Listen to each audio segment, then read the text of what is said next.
Point 5 Creative Studios. Feel the story. They know the story. Like souls, Mind 5 Creative Studio. Zviri sei mazimbabwenzi pachitubu checontent Point 5 Creative Studios.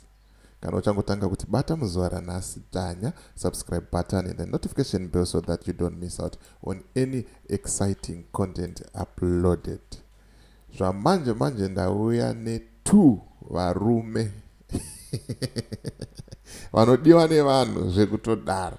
But nyaya dzavari kutaura zvamanje ayo ndati ndidzise kwamuri muite vana mutongi gava maenzanise kuti uyu ari kutaura chokwadi, uyu ari kunyeba, uyu ndiye watiri kuda, uyu ari kunyepa. Zvinobvumirwa, hazviite sei, hazvirambidzwe izvozvo. Recently Makandiwa vakabuda vachitaura kuti vamunangagwa munhu akanaka ari kubata mhuri yava mugabe zvakanaka zvisina kana godo kana mutsindo. Recently Bellarmine Chatunganga akasungwa kuSouth Africa akabhadharirwa mari yekuti abude mhosva dzake dzipere navamunangagwa. Akauya paTwitter akatenda kuti baba ndinokutendai nekuita sei, nekundibuditsa muna taisireva mumukanwa meshumba, but ezvinezvi ndabuda. Akakumbira ruregerero. Zvikanzi navaMakandiwa honai kubatwa kuri kuitwa mhuri yeFirst Family kubatwa kuitwa mhuri yava mugabe neFirst Family. But Chiwenga vari kuuya vari kuti zvinei nesu izvozvo, hatinei nazvo, ende haujaje kugona basa kwemunhu uchitarisa mhuri yamugabe. Vanhu vatori nemari dzavainzi vakatoba kudhara, ende vanhu vasingaende kubasa vari kungoshanda, vari kungodya mari vasiri kushanda. Zvinei nesu izvozvo? Ngatimbotarisai kwachemberedza gumhana uko kuti vari kurarama sei. Ngatimbotarisai kuzumba kuti vari kurarama sei. Tikaona vachigara zvakanaka, vachirarama upenyu hwakanaka, tomba taziva kuti aiwaka life yavo yakaendeka, life yavo iri right, life yavo iri kufamba mutserendende. But kana pasina, tinongoisa question mark kuti utungamiriri hwacho ndihwo here, ndizvo here zvinhu zvacho zvazvinofanira kunge zvichiita. Ndisingatambise nguva, regai titange kunzwa video ravaMakandiwa. I look at character behavior of people, especially when they get into positions of power. I told you why I have so much respect for His Excellency, the President of this country. I told you. Because I know what power does when it's now you in authority. And there is somebody now under you who once fired you. Containing power to that extent is the family of the former president suffering in the hands of the current president? No. They are safe.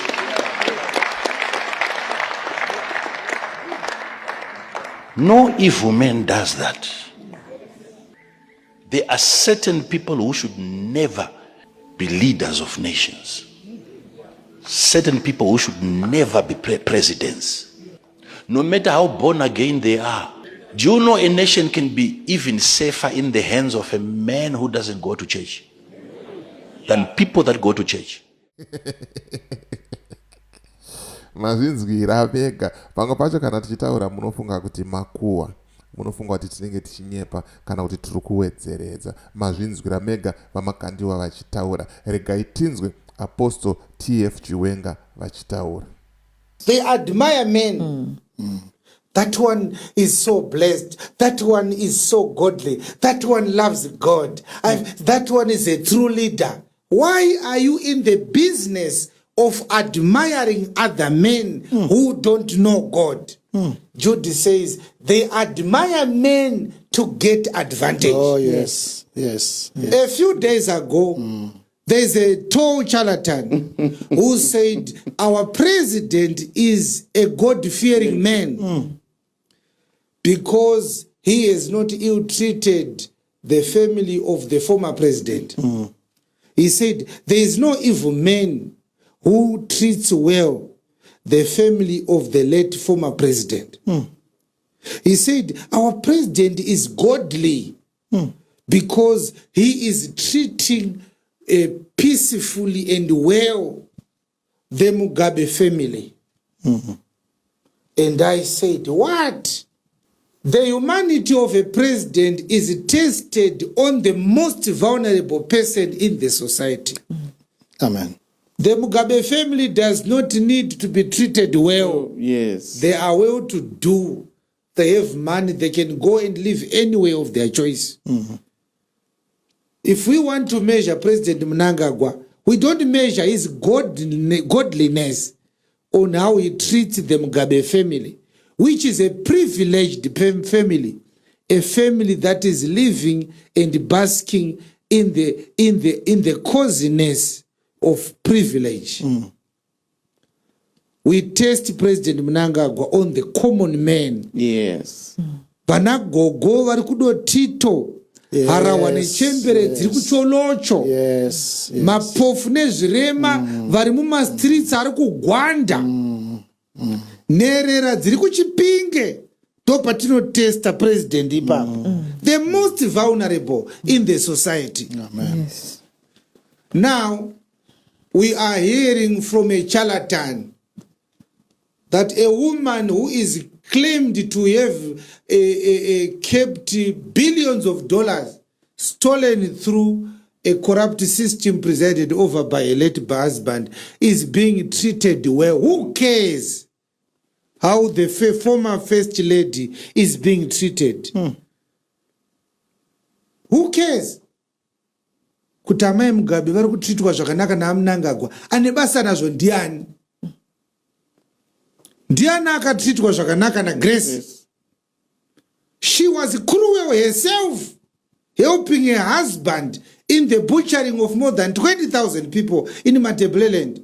She was there when Zimbabweans were murdered in 2008 elections. She said nothing to defend or protect the vulnerable people. Who cares how Mai Mugabe is being treated by Mnangagwa? Who cares? People who are privileged cannot be the litmus test for the humanity of our president. Yes. Why is Makandiwa admiring the president? The answer is in Jude 1:16. They have men's persons in admiration because of advantage. Amen.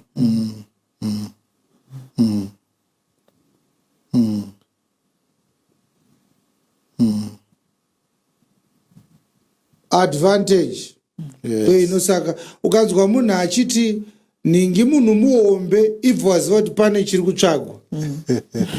Taizviona paBhawa, ukatenga doro rako pane rimwe rovha rinouya rogara pasaidhi yako harina mari yedoro, unonzwa kuti mudharabhudzi yenyu yakapenga ada kupuhwawo sipi. Anomuda katakwa muswacho. Muri tukutu kuri kunanzva tsoka dzevamwe varume kuti muwanewo advantage. Hamusi vanhu vaMwari. Hanzi ane nzeve dzekunzwa ngaanzwe, ane meso ekuona ngaaone. Siya comment mucomment section wotaurawo mafungiro ako, maonero ako kuti unoti chii pamusoro pevavhangeri vaviri ava, Apostle Chiwenga na Prophet Makandiwa, nemashoko avataura muzuva ranhasi aya.